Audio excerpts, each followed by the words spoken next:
Okay, good morning everyone. For today's technical seminar, I'll be talking about binary image classification using CNN. Yes, you can go ahead. Okay, so the topics I'll be covering is introduction to convolutional neural networks and regular neural networks, and the literature survey I did to take up this topic, the architecture of a CNN, real-time case studies, applications of CNN, advantages and disadvantages, base paper result analysis, and some conclusion and future scope. So, brief introduction to neural networks. So, before the introduction of ANN, we had traditional computing. Okay, traditional computing means what we learned in the first year, like looping statements, decision statements, data structures. So, using this, we could do a lot of tasks, but some tasks we couldn't do it. It couldn't do it because, like, example for such task is like image recognition, object recognition, speech synthesis, and speech recognition too. So why couldn't they do it? This is because we humans didn't understand how it worked in our brain, right? In our brain we have neurons, and neurons interact with each other, and we still need a lot more of research to actually understand what's going on in our head, right? So what the computer scientists thought is, what if we introduce a similar neural network into the computer? So in 1958 they came up with the model of perceptron. So a perceptron is basically a mathematical model of a neuron. Okay, as you can see in the image, in a neuron we have nucleus, axon, dendrites. The dendrites take the information from other neurons, it processes it in the nucleus, and then the output is transferred through the axon, and it's actually distributed through the axon terminals, which is connected to many neurons, other neurons. So similarly, computer scientists came up with the perceptron, which actually uses mathematical formulas to process information. It mainly had two parameters, like weights and biases. Okay, so this is actually learned by the neural network during the training process. So we now know about traditional computing and what is a perceptron. So a single perceptron is not enough. In even a roundworm that is found in dirty conditions, even a roundworm has around 300 neurons. So what computer scientists thought of was to introduce multiple layers of neurons, and each layer would have maybe 50, 10, or hundreds of neurons. So this led to the invention of neural networks. So in a neural networks, there are multiple neurons. They are distributed or stacked in the form of layers. Okay, these neurons communicate with each other. They have a connection, and this connection has a weight, and each connection will have a bias. So this is neural network. So there are two types of network: shallow network and deep network. In a shallow network we have maybe three inputs and two input nodes. Okay, so the total number of parameters would be 3 into 2 6, the number of weights, and three biases. So with nine parameters, we cannot learn much, like complex tasks like image recognition or something like that. So what we need is complexity. That is, we need the neural network to remember more. So if it needs to remember more, it needs to have a lot of parameters. So consequently, we need to increase the number of layers. So that is how deep neural network was introduced. So in a deep neural network, we have something called as hidden layers. So hidden layers are what are stacked between input and output. So why are they called hidden layers in the first place? It's not because they are in between these two layers. It's because the humans or the programmer cannot directly access the hidden layer. He can interact with the deep learning in the neural network through the input, and he can fetch the output through the output layer, right? So he cannot directly interact with the hidden layers. So that's why it's called hidden layers. So next is yeah, we know now about traditional computing. What is perceptron? What is a neural network? What is a deep neural network? So if a deep neural network has millions of parameters and can learn, so why do we need a CNN, right? It's as if these guys had a lot of time and they wanted to invent something to just pass that time. No, there is much more than that. So let's take an image, okay, of 1,000 pixel by 1,000 pixel and three color channels. So what do I mean by three color channels? So color channels basically It's also called as the depth. So the images we find, like color images, are actually three channels, that is R, G, and B. And if you take grayscale images, they only have I guess one or two, yeah, white and black. That's okay, one, since white and black, one and zero, that's it, single dimensional matrix. So the dimension of the image would be 3 million. So how did I get it? We multiplied 1000 into 1000 into 3. We get a dimension of 3 million. So in order to feed this image into a neural network, that is a deep neural network, we need to have input nodes, right? So we cannot send the image directly to the neural network, okay, like what we do with our brain. So what we do in a computer is we split the image into pixels. So that is what the dimension is, 3 million pixels. So you send 3 million pixels through 3 million input nodes. So assume that there are 1000 neurons in the first hidden layer. So why have I mentioned just 1000? Because in modern neural networks we have 4000, 5000, 12,000 neurons in the hidden layer. So it's comparatively less. Okay, so assume that there are just 1000 neurons in the first hidden layer. So the number of trainable parameters, we just have to multiply the number of inputs with the number of trainable parameters, or the number of hidden layers, that is hidden neurons, sorry, that is 3 million into 1000. So the value would be 3 billion parameters. So computers can do a lot of tasks, they can handle large amount of data, but 3 billion is just too large for a regular computer to handle, because we have supercomputers like Cray and something. So uh, the reason we need a CNN is because the high dimensionality nature of images, that is images, if fed through the network or a regular deep learning network, it would result in billions of parameters. It would take a lot of computing power and also memory too. So this is why we need a CNN. So coming to literature survey, I'll try to actually visually show you the difference between CNN and neural networks.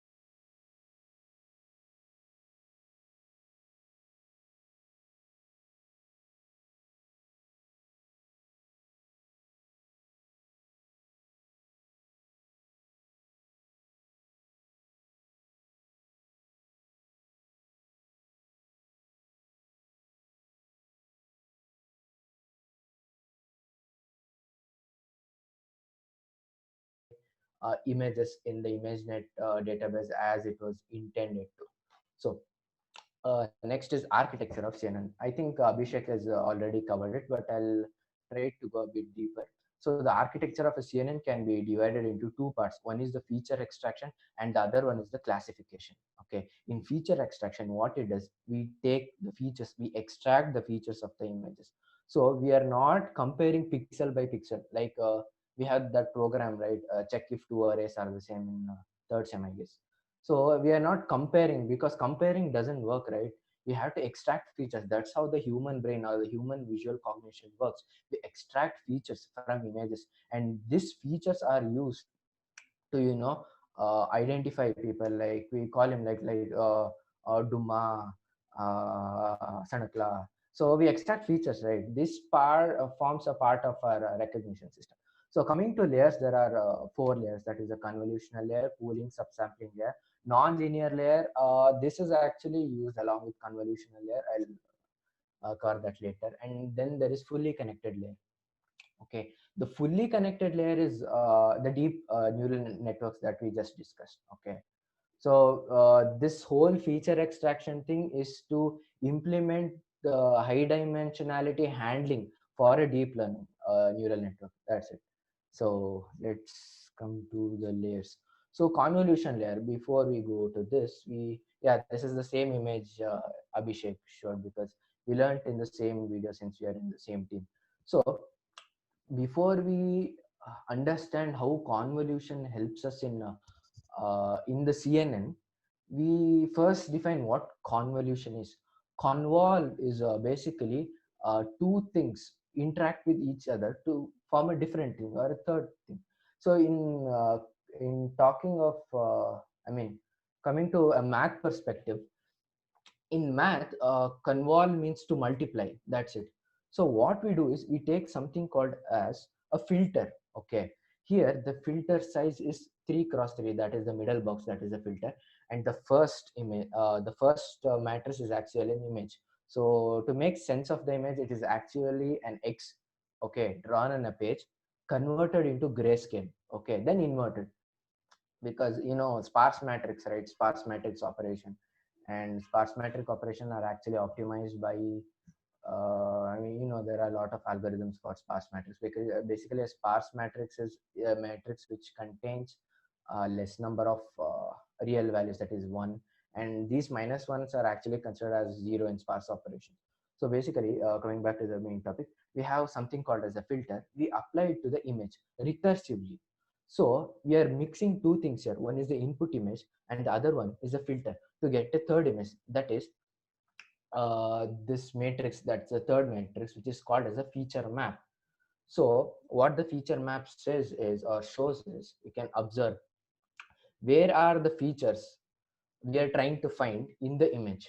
So you can see that this feature is present from the top left to the bottom right diagonal, okay. So this is a convolution in mathematical sense.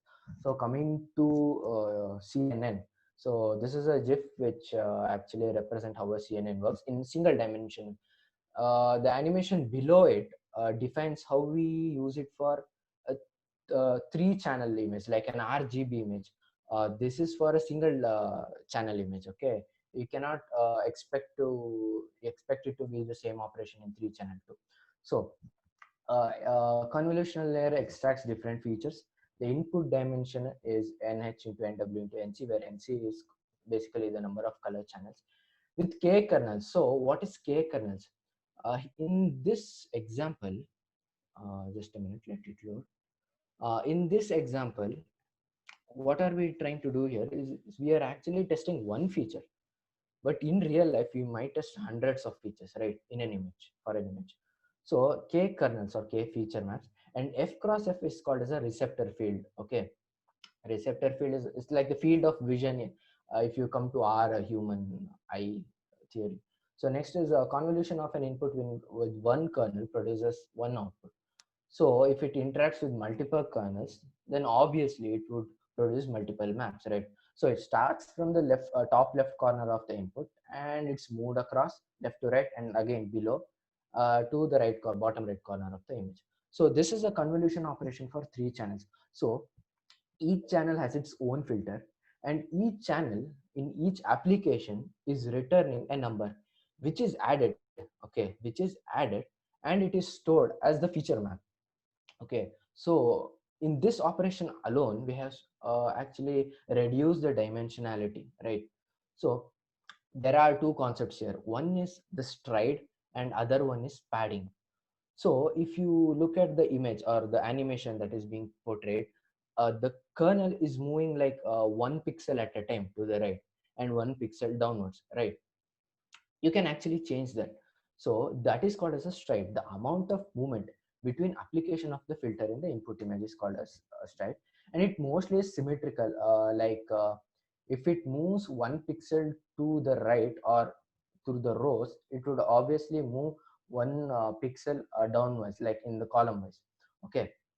So next, the default stride or strides in two dimension is one cross one. That is what we have used in the previous example. Here this is an example for a one cross one stride.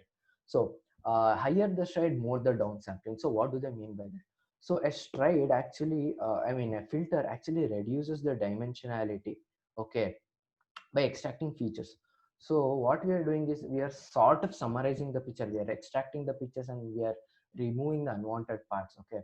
So what happens in this operation is we are actually reducing the size. So for example, in the first image, we have stride one, and it produced an output of 3 cross 3 with the same filter size of 2 cross 2. In the second example, the filter size remains the same, that is 2 cross 2, but the stride value is actually 1/2. So if you observe the output, it's like just 4 instead of 9. So here we are downsampling. So next is padding. Okay, padding. Let's take an example of this only. Just a minute. Yeah. If in the first matrix, that is the input channel red, can observe the number. Just a minute. I'll try to. Yeah, this number 156. So if you observe this number, it is only used once, like the filter is applied only once, right? So what we do is we give something called as a padding. Okay, this is padding. This is called zero padding.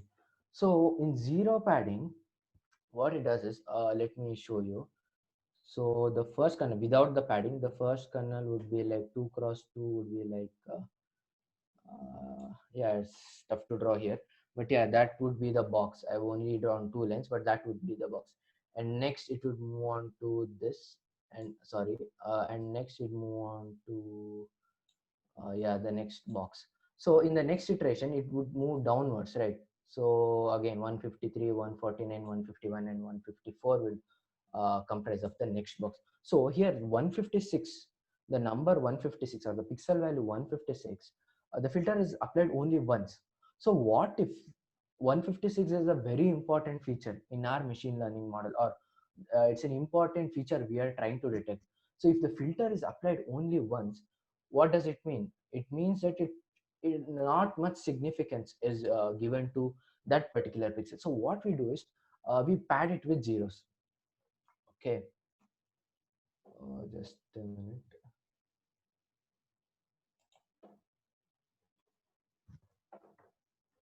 Okay. Network issues, I guess. We pad it with zeros. Yeah. So by padding the image with zeros, by padding the image with zeros, taking this example, the first pixel, okay, the first pixel 3 would actually be involved in the convolution operation twice. That is, first is 0003, and in the next iteration 0301 while coming downwards, right? So if you it's like how can I say, it's like placement actually.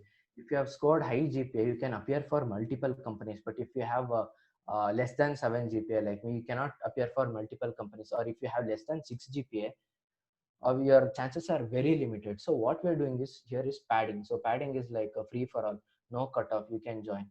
Okay, so this is what padding is. It gives the pixel on the border of the image more of an opportunity for interacting with the filter, and it results in more of an opportunity for the features to be detected by the filter. So next is pooling there. So before we cover this, let's take a look at pooling in a mathematical perspective. So if you can observe in this image, what we are doing in the first case, it's called average pooling. In the second case, it's called max pooling. In average pooling, what we are doing is we are taking the first quadrant, that is 2294, and we are taking the average of it. If you calculate the average, it's going to be 4.25. So similarly, it is performed across all the quadrants. So in the next image, we are taking the maximum in each quadrant. So this is called as max pooling, and the first one is called average pooling. So mathematically, what we are doing here is we are summarizing the information, right? So we are summarizing that in the first case, that the average of the first quadrant is 4.25. In the second case, we are summarizing that the average of the first, I mean, the max of the first quadrant is 9.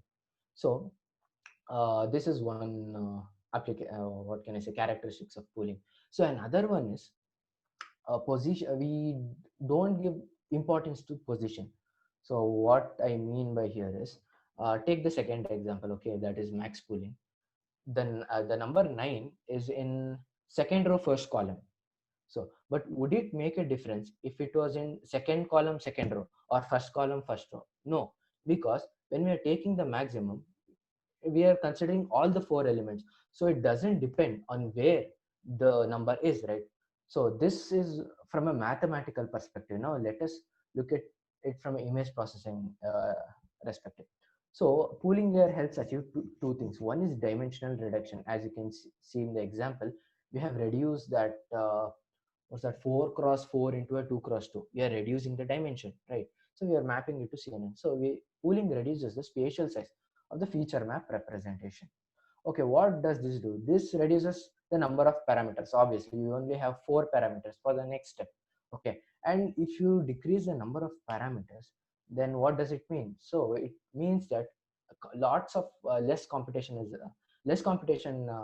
a result of pooling. Okay, next is rotational or position invariance.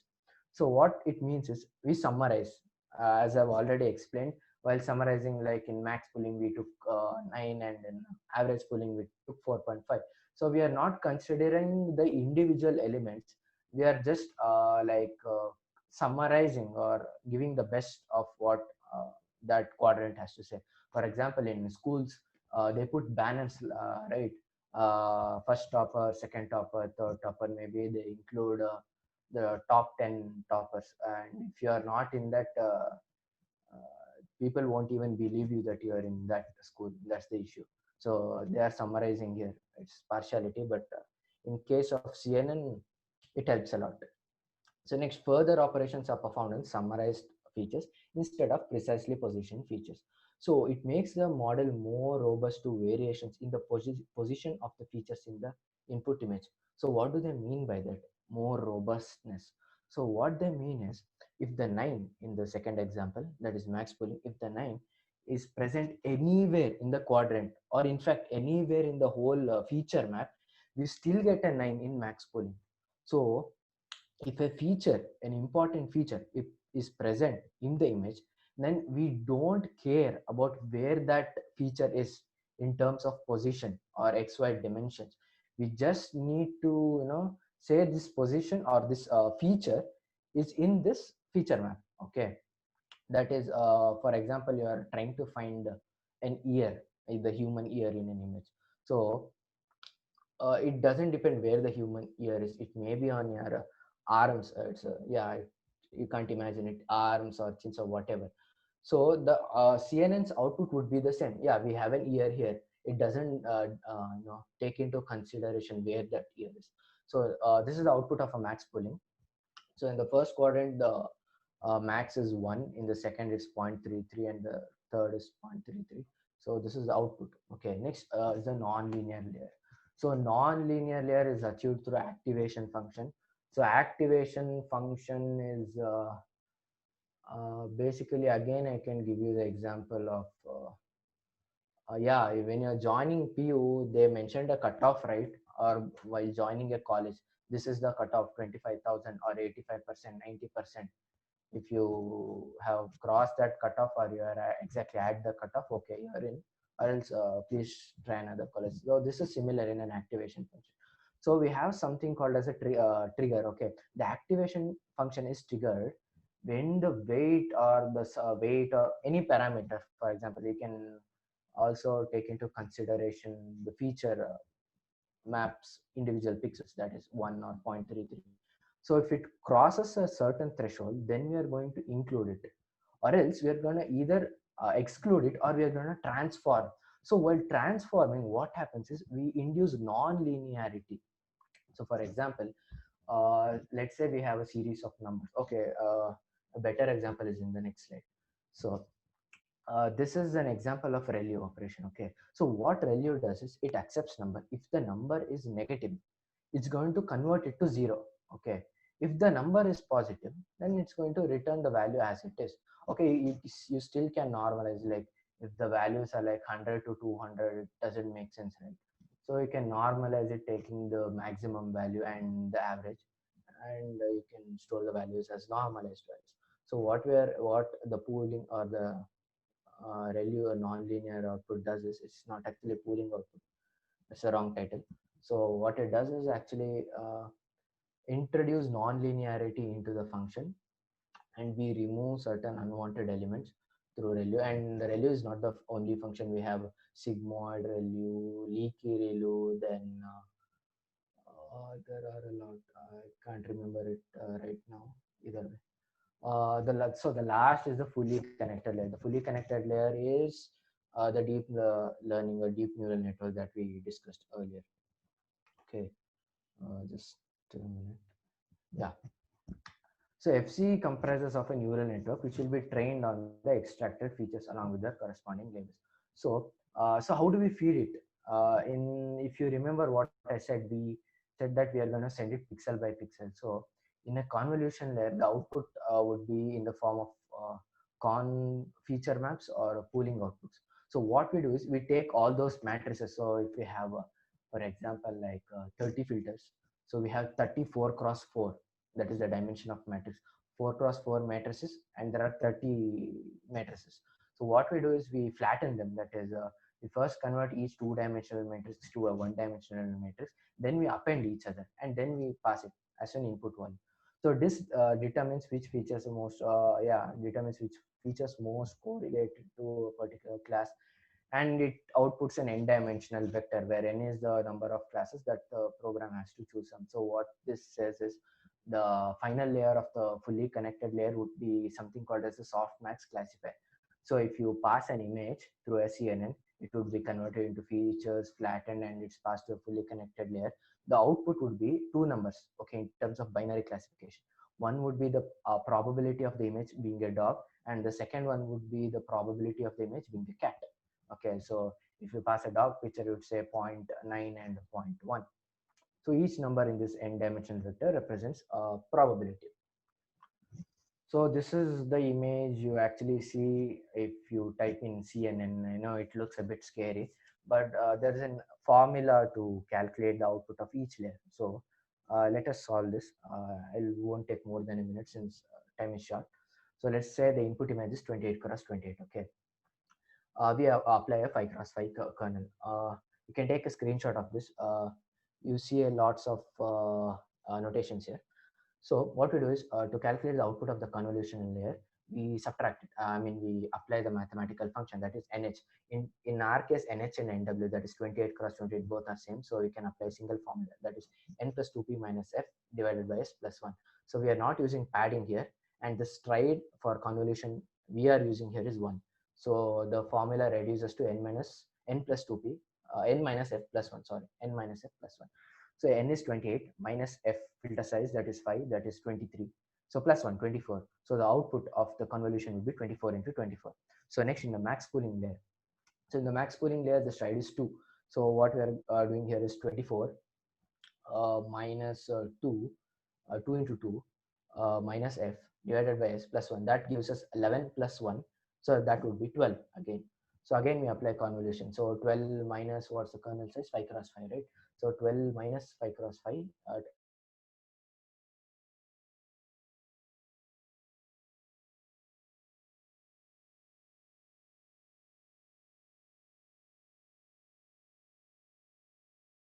Since there is a shortage of time, I cannot cover it, but I think these are self-explanatory. So next is a case study about skin cancer. So cancer is the most amongst, is the common amongst all types of cancer, and it spreads easily to other parts. So in the US alone, there are 1.5 million cases. So the traditional accuracy of using chemicals and all, it's 77%, and it takes around 24 hours to get the result. So this is a huge time, right?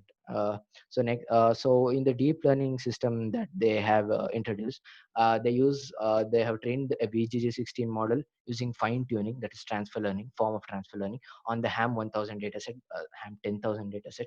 So the ham 10,000 dataset contains pictures of lasers and skin discolorations and all. So they have used ImageNet as the weights while transfer learning. Then we use decision tree and random forest.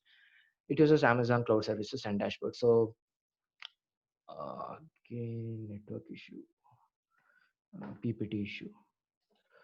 Okay, either way. So they applied CNN. So how it worked was they took an image, the skin cancer image or the skin discoloration, they passed it to a CNN. So it processed the input, it classified based on the anomaly detection algorithm, and then it was classified as either they have cancer or not. If they have cancer, what type of cancer, and what's the stage of the cancer. So the results were delivered in a matter of hours and not 24 hours. The accuracy was 90% compared to the 77%. It's more efficient, you don't need chemicals, so obviously the operational costs are reduced by half, and it's a scalable system. It is you can pass thousands of images at a time. So advantages and disadvantages: automatic feature learning, you do not need to follow traditional feature learning. Ruggedness, fewer memory requirements, easier and better training. Next, disadvantages: it needs a lot of training data. This is the biggest problem of CNN. It needs a lot of training data. Then is hyperparameter tuning, basically the number of neurons, the number of filters, you should decide that. And this decides the accuracy of the model. Then is catastrophic forgetting. Basically, if you pass data and you train it on one, say, identifying a cat, and if you pass another training set to identify colors, so it will forget what it had remembered. And this is because weights are reorganized, right, based on the labels: back propagation, forward propagation. So spatially invariant. So this is I mentioned actually in the previous slide. That is, for example, if the ear is on top of your head, it will still say it's a human face. Obviously it's not a human face, right, if the ear is on your head or on your eye, or I don't know where. So this is disadvantages. And they do not include position, so they don't care about the position of where the feature is. So result analysis, I don't think we have time for this. Conclusion and the future scope. So conclusion is, yeah, you have seen CNN. It can be used in many areas. It has a lot of advantages and disadvantages, which can be overcome by some programming practices. So in future, they are using RNNs, recurrent neural networks, LSTMs. Basically, they can remember.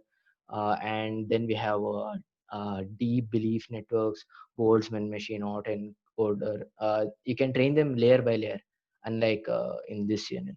So I think that's the end of my conclusion. I know I needed a lot of time, but uh, due to the current corona or COVID-19 crisis, we cannot, you know, have more time. So thank you. If you have any questions, do ask.